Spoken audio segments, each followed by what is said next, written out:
Hello and welcome to the 129th episode of the hot issue. दोस्तों, आज सबसे पहले तो मैं ये बात करना चाहता हूँ कि कुछ लोगों का ये एतराज़ है कि मेरे प्रोग्राम में और मेरे रेडियो हिमालय की न्यूज़ में जो इंडियन यूनियन टेरिटरी वाला जम्मू कश्मीर है उसकी ख़बरें नहीं होती, बल्कि पाकिस्तानी कब्ज़े वाले जम्मू कश्मीर और पाकिस्तानी कब्ज़े वाले गिलगित बल्तिस्तान की ख़बरों पर फोकस किया जाता है। तो उन्होंने ये कहा है कि जी इस तरह से आपकी जो न्यूज़ है उसमें बैलेंस नहीं है। तो मैं ये उनसे कहूँगा कि आप इस तरह से मेरी न्यूज़ को मत देखें, बल्कि आप इस तरह से देखें कि रेडियो हिमालय और द हॉट इशू, ये जो दो प्रोग्राम हैं, ये जो दो मैंने सिलसिले शुरू किए हैं, इनको आप देखें कि ये उस मीडिया का मुकाबला करने के लिए शुरू किए हैं जिस मीडिया पर गिलगित बल्तिस्तान और पाकिस्तानी मकबूजा जम्मू कश्मीर की ख़बरों का ब्लैकआउट किया जाता है। लिहाजा अगर आप उस तनाज़र में देखेंगे तो मैं उस कमी को पूरा करने की कोशिश कर रहा हूं जो पाकिस्तानी मीडिया के ऊपर और इंटरनेशनल मीडिया पर भी और किसी हद तक भारतीय मीडिया पर भी जो ख़बरें नज़रअंदाज की जाती हैं पाकिस्तानी मकबूजा गिलगित बल्तिस्तान और पाकिस्तानी मकबूजा जम्मू कश्मीर की, और वहाँ पे हर रोज़ मुजाहरे हो रहे हैं, कभी 2 मुजाहरे, कभी 3 मुजाहरे, कभी धरने, कभी सड़कें ब्लॉक हो रही हैं, कभी वहाँ पे जनरल स्ट्राइक हो रही है, लेकिन उसकी खबर कहीं कोई किसी को नहीं बताता। हाँ, ये खबरें ज़रूर आती हैं कि जी इंडिया वाले जो यूनियन टेरिटरी है जम्मू कश्मीर, वहाँ पे पाकिस्तानी मीडिया कहता है जी भारतीय फ़ौज ने इतने शहरी हलाक कर दिए कश्मीरी।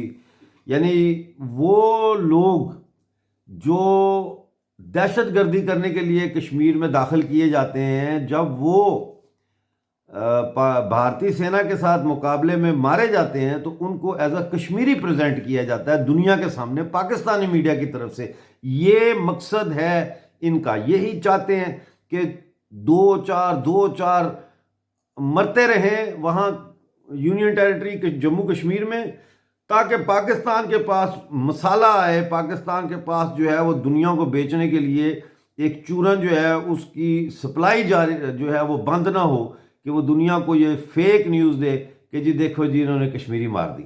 हालांकि ये दहशत गर्द हैं और 99% दहशत गर्द हैं। बीच में कोलैटरल डैमेज भी हो सकता है। मैं ये नहीं कहता कि वहाँ पे सिविलियन जो है वो इस दहशत गर्दों और सेना जो है इसकी लड़ाई में जो है वो उसका शिकार नहीं होते, लेकिन उसके लिए भारत के अंदर एक पूरा लीगल जुडिशियल सिस्टम मौजूद है। लोगों के ऊपर केसेस होते हैं, फौजियों पे केस होते हैं, सिक्योरिटी फोर्सेस पे केस होते हैं, इन्वेस्टिगेशन होती है। लेकिन ये एक साइड इशू, मसला ये है कि मैं अगर अपने देखें, एक मैं आपको और बात बताऊं, कोई भी मीडिया जो है ना अनबाइस्ड नहीं होता। जो ये कहता है कि हम अनबाइस्ड मीडिया हैं, वो या तो वर्शिपर्स ऑफ फैक्ट्स होते हैं, यानी हकायक के पुजारी, यानी जो आगे समझ।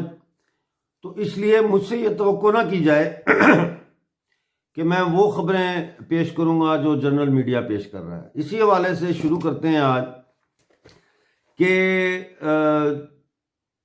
जो all line department employees association है, उन्होंने ये कहा है कि 10 फरवरी तक अगर हमारा चार्टर ऑफ डिमांड ना माना गया, ये गिलगित बल्तिस्तान की बात बता रहा हूँ, तो फिर एहतजाज जो हम कर रहे हैं, जो क्लर्कों का एहतजाज और ये जो टेम्परेरी एम्प्लॉयज़ हैं इनका एहतजाज, इसमें हम शिद्दत लेके आएंगे, इसको हम तेज़ करेंगे। और उन्होंने ये भी कहा है कि हर मंगलवार को, यानी एवरी ट्यूसडे, वो कलम छोड़ यानी पेन डाउन स्ट्राइक करेंगे एवरी ट्यूसडे 10 फरवरी तक। इसके अलावा एक और बड़ी बात है, ये कोइंसिडेंस भी हो सकता है, लेकिन कहते हैं ना कि हुस्न इत्तफाक, यानी इत्तफाक का भी एक हुस्न होता है। तो वो ये है कि 26 जनवरी को रिपब्लिक डे है हमारा इंडिया का, और 26 जनवरी को ही जो गिलगित बल्तिस्तान है पाकिस्तान के कब्जे में, वहाँ के जो all line department employees association है, उन्होंने कहा है कि वो 26 जनवरी को रिपब्लिक डे वाले दिन गिलगित बल्तिस्तान के जो चीफ मिनिस्टर हैं उनके घर का, जो चीफ मिनिस्टर हाउस है, उसका घेराव करेंगे, उसको वहाँ पे सिट इन करेंगे। तो ये इत्तेफाक भी हो सकता है कि ये उन्होंने 26 जनवरी की, ज़रूरी नहीं है कि इसलिए ये तारीख तय की हो कि वो रिपब्लिक डे के साथ इसको कोइंसाइड करना चाहते हैं, लेकिन हुस्न इत्तेफाक है कि एक तरफ रिपब्लिक डे की सेलिब्रेशंस हो रही होंगी एक्सक्यूज मी, और दूसरी तरफ हमारे ही जो लोग हैं, जिसमें मैं भी शामिल हूँ, अभी तक पाकिस्तान के कब्ज़े में जी रहे हैं, सांस ले रहे हैं, और उम्मीद कर रहे हैं कि ऐसे रिपब्लिक डे कब आएगा जिस दिन हम भी अपने भारतीय नागरिकों के साथ, अपने भारतीय बहन भाइयों के साथ मिल के रिपब्लिक डे मनाएंगे। वो दिन ज़रूर आएगा। दोस्तों, पाकिस्तानी मकबूजा जम्मू कश्मीर के कैपिटल मुजफ्फराबाद में जो है वो क्लर्कों ने वो डट गए और उन्होंने दफ्तरों को कल ताले लगा दिए, और ताले लगा के उन्होंने ज़बरदस्त मुजाहरा किया वहाँ मुजफ्फराबाद में। तो ये खबर किसी टीवी पे आ रही है? अगर आई है तो मुझे उसका भेज दें आप, मैं देख लूँगा, लेकिन नहीं आ रही। ये खबरें आपको सिर्फ मैं दूंगा।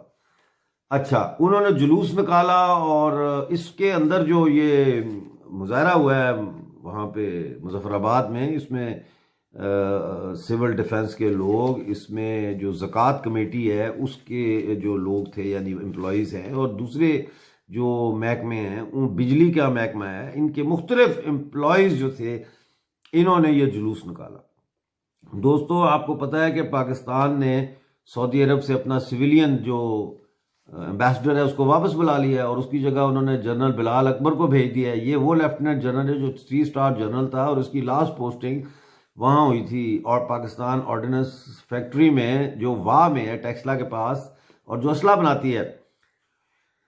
और इससे नज़र ये आ रहा है कि इमरान खान के हाथ से आहिस्ता आहिस्ता सिस्टमेटिकली फ़ौज जो है वो रिस्पॉन्सिबिलिटीज़ वापस ले रही है, क्योंकि इमरान खान फेल हो गए। इसलिए अब सऊदी अरेबिया में जो एम्बेसडर लग रहा है, ये इस नज़रिए से लग रहा है कि सऊदी अरेबिया और पाकिस्तान के हालात को बेहतर करने में शायद ये जनरल साहब कोई किरदार अदा करेंगे, लेकिन इट्स टू लेट। ये नहीं होंगे तल्लुकात बहाल। उस तरह के तल्लुकात अब सऊदी अरेबिया के साथ पाकिस्तान के कभी भी नहीं होंगे जिस तरह के कभी होते थे। तो इसकी अब वजह यह है कि इमरान खान साहब के हाथ से इन्होंने बहुत सारे चीज़ें वापस लेना शुरू कर दिया। बलूचिस्तान में तो इमरान खान की रेट ही नहीं है, क्योंकि वहाँ पे तो अब फ़ौज है और फ़ौजी ऑपरेशन हो रहा है। और हाँ, आपको चलते चलते ये भी बता दूं कि फ़ौजी ऑपरेशन के नतीजे में ये हुआ कि ये एक बाड़ लगा रहे हैं, और वो बाड़ जो है लग रही है और सरहद पर, और उन्होंने बलोच रिपब्लिकन आर्मी, आपको पता है कि एक बलोच लिबरेशन आर्मी है, एक यूनाइटेड लिबरेशन आर्मी है गालबन, और एक बलोच रिपब्लिकन आर्मी है। इन्होंने वहाँ पे हमला किया, 2 पाकिस्तानी फ़ौजियों को जहन्नम भेज दिया, और 2 इंजीनियर्स जो हैं वो भी इसमें हलाक हुए। स्नाइपर फायर से स्नाइपर राइफल इस्तेमाल की गई इसमें, और इसमें भारी खुदकार असला यानी automatic weapon, heavy automatic weapon इस्तेमाल किए गए। तो ये तो लड़ाई वहाँ पे जारी है। तो अब इसलिए ये सोचते हैं कि अब फॉरेन अफेयर्स भी इससे ले लो, क्योंकि मोदी सरकार के खिलाफ इमरान खान ने जो कोशिश की पूरी दुनिया में जाके ढंडोरा पीटा, कश्मीर का झूठा ढंडोरा पीटा, उसमें उसको पजीराई नहीं मिली। तो इसलिए डिप्लोमेटिक जो डिफीट हुई है पाकिस्तानी मिलिट्री इस्टेब्लिशमेंट की थ्रू सिविलियन एडमिनिस्ट्रेशन, उसका ये नतीजा है कि 20% जो पाकिस्तान का आर्मी का फॉरेन सर्विस में कोटा है उसको यूज़ करते हुए इन्होंने बिलाल अकबर साहब को रियाद भेज दिया एज एम्बेसडर। तो इमरान खान से आहिस्ता आहिस्ता सारा कुछ डायरेक्ट जो मतलब था चीज़ें, कुछ उसको थोड़ा बहुत तो दिया हुआ था, वो भी खिलौने से अब ले लिए कि तुम खेल नहीं सकते इन खिलौनों से। Voice of missing persons of Sindh ने बताया कि उनके कन्वीनर सोरठ लोहार जो थे, उन्होंने पश्तून तहफ़्फ़ुज़ मूवमेंट के जो लीडर्स थे जब वो कराची आए थे, जिनमें मंजूर पश्तीन, अली वज़ीर, मोहसिन दावड़ शामिल थे, इनको सिंधी अजरकें बनाई थी वहाँ। देखो ना, एक मेहमान नवाजी है। तो उसको इस जुर्म में अगवा कर लिया, गिरफ्तार कर लिया, और गिरफ्तार करने के बाद उसको लापता कर दिया। ये गुज़िश्ता रोज़ का वाक़या है। उसको गिरफ्तार करके ये सूरत हाल है। इस कंट्री में क्या कोई रहेगा भाई, मुझे बताओ ना, कोई रहेगा इस कंट्री में? है? तो ऐसा नहीं हो सकता। अब अमेरिका का आपको बताऊं कि जो बाइडेन की गवर्नमेंट बन गई है, और जो बाइडेन की जो गवर्नमेंट है, इसमें आप देखें कि 19 अफराद जो है बाइडेन एडमिनिस्ट्रेशन में, उनके जो वो इंडियन ओरिजिनेटेड हैं, यानी वो भारतीय बैकग्राउंड रखते हैं, और उनको शामिल किया है। और वो आप गूगल पे चेक कर सकते हैं वो लिस्ट, और वो बहुत ही अच्छी बात है। फिर आप देखें वाइस प्रेसिडेंट ऑफ अमेरिका जो है वो भी भारतीय है, तमिलनाडु से गालबन उनका ताल्लुक है। कुछ कहते हैं केरला से है, लेकिन मेरा ख्याल है तमिलनाडु से, क्योंकि मुझे किसी का मैसेज भी आया है। मैंने रेडियो मालिया में कह दिया था कि ये केरला से हैं, तो उन्होंने कहा नहीं जी, ये केरला से नहीं है, कमीला हैरिस जो है ये तमिलनाडु से। वो है तो इंडिया से ही ना, बेसिक तो ये। तो जिस दुनिया के सबसे बड़े मुल्क, मतलब है एक किस्म का इंपॉर्टेंट पावरफुल मुल्क की वाइस प्रेसिडेंट जो है, पहली दफ़ा ना सिर्फ फर्स्ट टाइम एक औरत बनी है, खातून बनी है, बल्कि इंडिया की बनी है। तो वो बहुत सारे जो है वो बैजेस लेके आई हैं अपने इंडिया का, फीमेल होने का, इमिग्रेंट फैमिली से होने का, कलर्ड होने का, विच इज़ वेरी गुड। तो पाकिस्तान क्या कर रहा है दुनिया में? बमबारियां कर रहा है, बम भेज रहा है, फौजी भेज रहा है, यानी बिल्कुल नफ्सियात ही गलत है भाई। हमने नहीं रहना पाकिस्तान के साथ, दिस इज क्लियर कट, हमारा फैसला हो चुका है। कुछ लोग मुझे कहते हैं डॉक्टर साहब आप तो कहते हैं कि आप इंडियन हैं, तो मैं कहता हूं कि ये तो सेंस एंड सेंसिबिलिटी का मसला है भाई। ये तो आपका तारीख और इतिहास से जानकारी का मसला है। अगर आप इतिहास को जानते हो तो आपको पता होगा कि 22 अक्टूबर 1947 को पाकिस्तान ने 5 एंट्री पॉइंट से जम्मू कश्मीर रियासत पे अनप्रोवोक्ड सरप्राइज अटैक किया, और 26 अक्टूबर को 1947 को जो जम्मू कश्मीर की रियासत के महाराजा थे, महाराजा हरी सिंह, उन्होंने माउंटबेटन के साथ और नेहरू के साथ बैठ के इंस्ट्रूमेंट ऑफ एक्सेशन पर साइन किए और पूरी रियासत जम्मू कश्मीर को भारत का हिस्सा बनाया। तो उसमें जो आज पाकिस्तान के कब्जे में गिलगित बल्तिस्तान है और जो पाकिस्तानी मकबूजा जम्मू कश्मीर है, ये भी तो शामिल था ना। तो इस लिहाज से मैं भी तो इंडियन सिटीजन हूं, बल्कि मैं ही नहीं, लाखों की तादाद में जो लोग आज़ाद कश्मीर जिसको बोलते हैं पाकिस्तान वाले, और गिलगित बल्तिस्तान, वहां के जो शहरी हैं वो भी तो इंडियन सिटीजन हैं बाय डिफॉल्ट। अब उनको ये नहीं पता, क्योंकि उन तक ये एनालिटिकल इंफॉर्मेशन जो है ब्लॉक की गई है, उनको नहीं बताया इतिहास का। उनको झूठ बोला गया है कि जी वो पुंछ में पता नहीं बगावत हो गई और ये हो गया और वो हो गया और वहां पर रिबेलियन हो गया और गिलगित बल्तिस्तान जो है इसको गिलगित के मकामी लोगों ने आज़ाद करवा लिया। ऐसी बात नहीं है।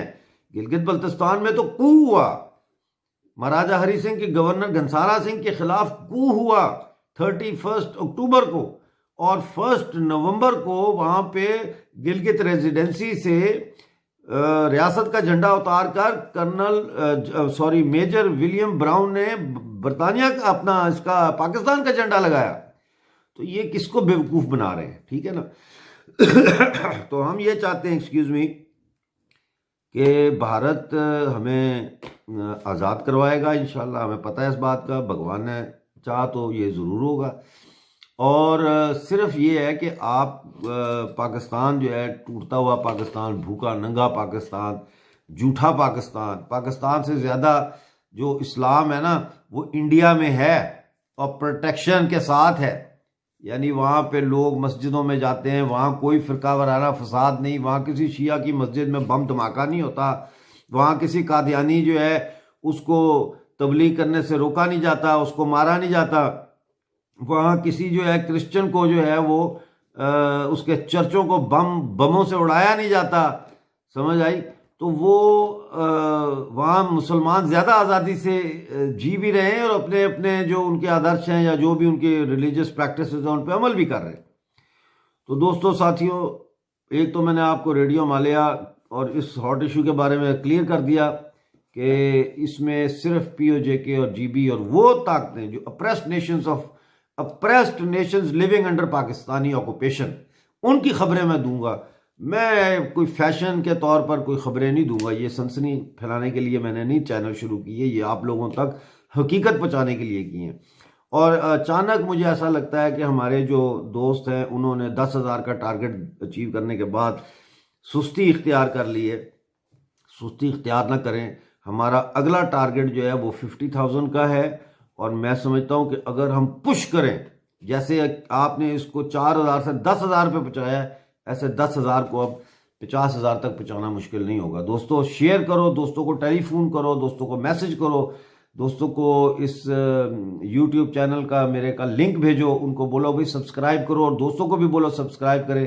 क्योंकि अगर आप भारत और अखंड भारत की लड़ाई लड़ना चाहते हैं तो अखंड भारत की लड़ाई में आपका हिस्सा यह है कि आप इस अखंड भारत के चैनल को और रेडियो हिमालय को ज्यादा से ज्यादा जनता तक पहुंचाने के लिए अपना किरदार अदा करें। आप जॉब करते हैं, आप कोई काम करते हैं, आपके पास टाइम नहीं है, लेकिन आप ये कर सकते हैं कि आप लोगों को मोटिवेट करें। आज आप जिनसे भी मिलें, कम से कम 2 लोगों को आपने ज़रूर कहना है कि भाई अभी तुम खोलो अपना मोबाइल फ़ोन और उसमें ये YouTube चैनल निकालो, इसको सब्सक्राइब करो और बेल आइकन को दबाओ। मैं आपको ये लोग जो कर रहे हैं, ये एक दिन की लड़ाई नहीं है, ये एक नस्ल की लड़ाई भी नहीं है, ये मुसलसल लड़ाई है। लेकिन आप इतिहास के जिस टाइम पे आपका जन्म हुआ, इस जिंदगी में आए, आप इस जन्म में आप आए, उसमें आपने अपना हिस्सा डालना है। और हम जितने लोग ज़्यादा से ज़्यादा लोग इसमें अपना हिस्सा डालेंगे, हम वक्त को उतना ही तेज़ कर देंगे। और वक्त जब तेज़ होगा तो इसका मतलब यह है कि खुशहाली भी जल्दी आएगी, आज़ादी भी जल्दी आएगी। आप सबका बहुत बहुत शुक्रिया।